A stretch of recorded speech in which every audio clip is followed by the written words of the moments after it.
Assalamualaikum warahmatullahi wabarakatuh. Bagaimana kabar teman-teman semua? Mudah-mudahan Anda semua diberikan kesehatan oleh Allah Subhanahu wa taala. Amin ya rabbal alamin. Baik, teman-teman semua. Sekarang kita akan lanjutkan materi pelajaran kita pada hari ini. Karena kemarin kita sudah membahas tentang kelompok sosial. Dan sekarang kita akan lanjutkan pada materi tentang dinamika kelompok sosial. Jadi sebelum kita mulai pada inti pelajaran kita pada hari ini, agar lebih barokahnya pelajaran kita pada pagi hari ini, dengan kita buka dengan sama-sama melafazkan al-basmalah. Bismillahirrahmanirrahim.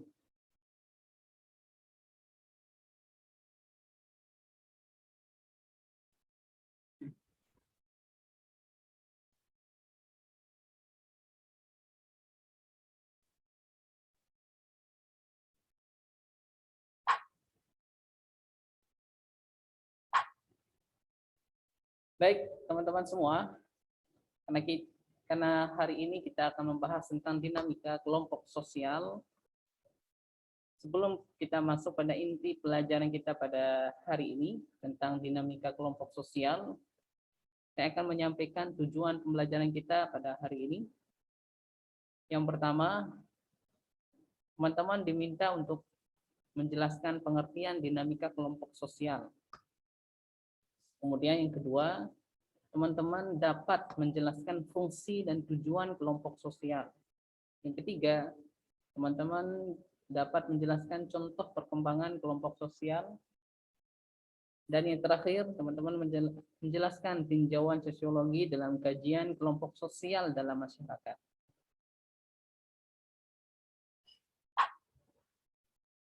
Baik, kita lanjut pada inti pelajaran kita pada hari ini tentang dinamika kelompok sosial. Nah, kira-kira nih, apa sih yang terbayang dalam pikiran teman-teman tentang dinamika kelompok sosial?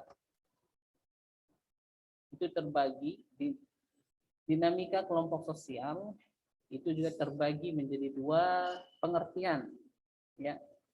Kita ambil pengertian dari dinamika itu sendiri, kemudian kelompok sosial. Nah, lalu apa sih dinamika itu? Kira-kira ada tidak yang bisa menjelaskan apa itu dinamika? Baik, jadi dinamika itu adalah sebuah kekuatan bergerak dinamis, ya, selalu berubah, selalu berkembang, menyesuaikan diri secara memadai terhadap suatu keadaan atau kondisi yang ada pada saat itu. Nah, itulah yang disebut dengan dinamika. Lalu apa sih kelompok sosial? Nah, kelompok sosial kemarin kita sudah membahas tentang kelompok sosial, yaitu sekumpulan orang atau individu satu atau lebih individu lebih yang saling berinteraksi atau timbal balik yang memiliki suatu tujuan yang sama. Itulah yang disebut dengan kelompok sosial. Nah, lalu apa sih dinamika kelompok sosial itu? Nah, menurut Slamet Sentosa, beliau mengatakan bahwa dinamika kelompok sosial adalah suatu hubungan yang terjalin antar kelompok sosial dalam lingkungan masyarakat secara teratur dan mempunyai hubungan psikologis yang jelas antara individu satu dengan individu yang lainnya. Artinya bahwa makna dari hubungan psikologis ini yaitu hubungan yang terjalin antar kelompok sosial dengan begitu dalam hingga dapat merasakan berbagai situasi yang dialami secara bersama-sama. Jadi dinamika kelompok sosial ini adalah suatu hubungan dari kelompok sosial itu yang saling berubah, saling bergerak satu dengan yang lainnya. Untuk tujuannya apa? Untuk perubahan. entah itu perubahan ke arah yang baik ataupun perubahan yang ke arah yang buruk. Itu tergantung dari bagaimana kita harus memberikan suatu kontribusi. Nah, lalu pengaruh dari kelompok sosial ini apa sih?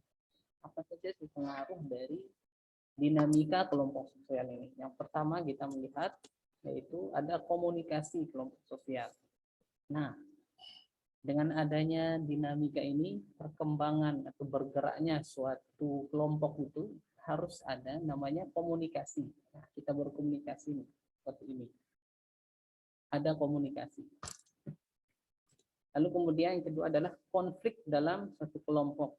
Nah, kalau tidak ada perubahan dalam kelompok itu, pasti ada konflik dulu, baru ada perubahan, ya. Dan setiap kita berkelompok pasti terjadi yang namanya konflik, ya. Lalu kemudian yang ketiga adalah kekuatan dalam kelompok yang saling mempengaruhi satu dengan yang lainnya. Nah, kemudian kohesi kelompok, nah, maksudnya kohesi ini bagaimana kita bisa merasakan bahwa diri kita ini adalah anggota kelompok dari kelompok tersebut, ya. Kita bisa merasakan di situ, artinya saling keterkaitan, saling tertarik satu dengan yang lainnya. Kemudian yang kelima, mengambil keputusan. Nah, disitulah peran seorang ketua kelompok, ya, seorang pemimpin di situ dalam sebuah kelompok atau organisasi atau komunitas dan sebagainya. Disitulah peran seorang pemimpin, ya, mengambil keputusan. Lalu kemudian yang terakhir adalah pemecahan masalah. Nah, ketika ada suatu masalah dalam kelompok kita atau dalam dari anggota kelompok kita, nah di situ kita bisa memberikan solusi, ya, pemecahan masalah.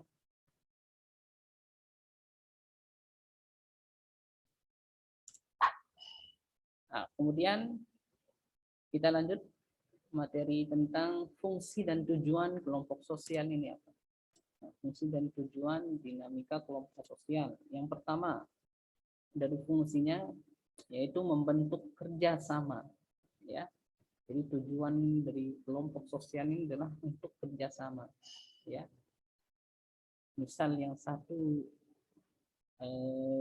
tidak punya apa-apa, kita bantu, saling membantu satu dengan yang lainnya, ya. Itulah apa yang dia rasakan, apa yang dirasakan oleh anggota kelompok kita, maka kita pun akan merasakan di situ sebagai anggota kelompok juga, ya. Lalu kemudian yang kedua, memudahkan pekerjaan kita. Nah, kalau kita berkelompok, ya, itu akan selalu memudahkan pekerjaan kita. Ya, yang satu mengerjakan ini, yang satu mengerjakan ini, yang satu mengerjakan ini. Nah, itu memudahkan pekerjaan kita. Lalu yang terakhir adalah pemecahan masalah dan mengurangi beban pekerjaan. Iya. Di saat situasi saat genting seperti ini misalnya, itu sangat dibutuhkan seorang pemimpin, ya, seorang pemimpin bagaimana harus bersikap atau memberikan satu contoh atau memecahkan suatu masalah di situ. Disitulah letak seorang pemimpin, ya. Jadi sangat berperan, kelompok itu sangat berperan. Nah, dari anggota kelompok, ya, itu sangat mempengaruhi satu dengan yang lainnya dalam pemecahan masalah maupun mengurangi beban pekerjaan tadi, ya. Tidak mungkin ini satu harus mengerjakan semuanya, tidak. Jadi ada pembagian kerjanya, ya. Ada pembagian kerja.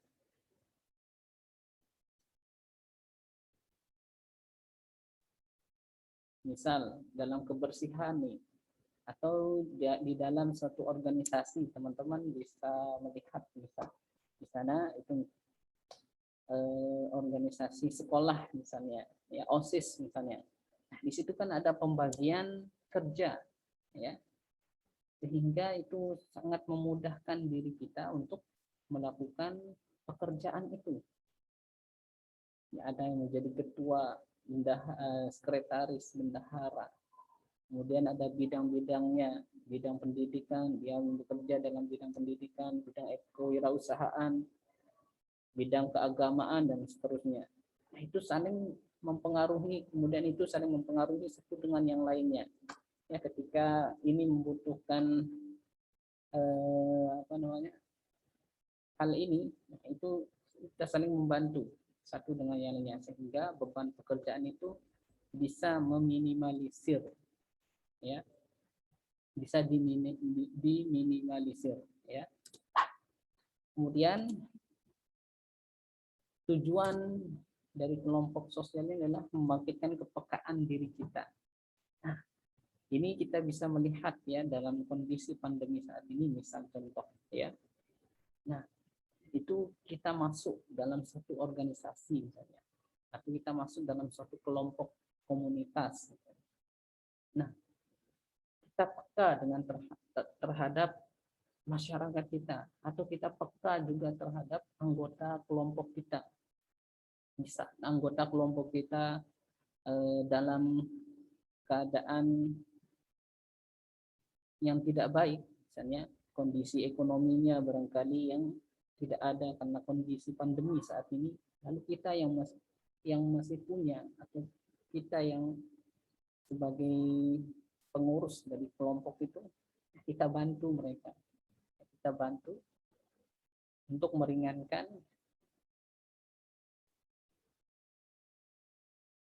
beban pekerjaannya, ya. Nah, kemudian yang kedua adalah menimbulkan solidaritas. Nah, kita solid di situ satu dengan yang lainnya, ya. Makanya itu saling membantu satu dengan yang lainnya ini. Nah, jangan sampai ada perpecahan di situ, ya, disintegrasi. Nah, kita harus solid di situ dalam membangun sebuah kelompok. Kemudian ada komunikasi terbuka. Misalnya ini membutuhkan ini, ya. Ini dalam keadaan seperti ini saja, pandemi ini. Itu kan orang-orang pada susah. Nah, kita bisa terbuka di situ. Kita komunikasikan bahwa ini masalah saya, begini. Ya, dalam satu kelompok kita terbuka di situ. Ataupun terbuka dengan cara yang lain, ya.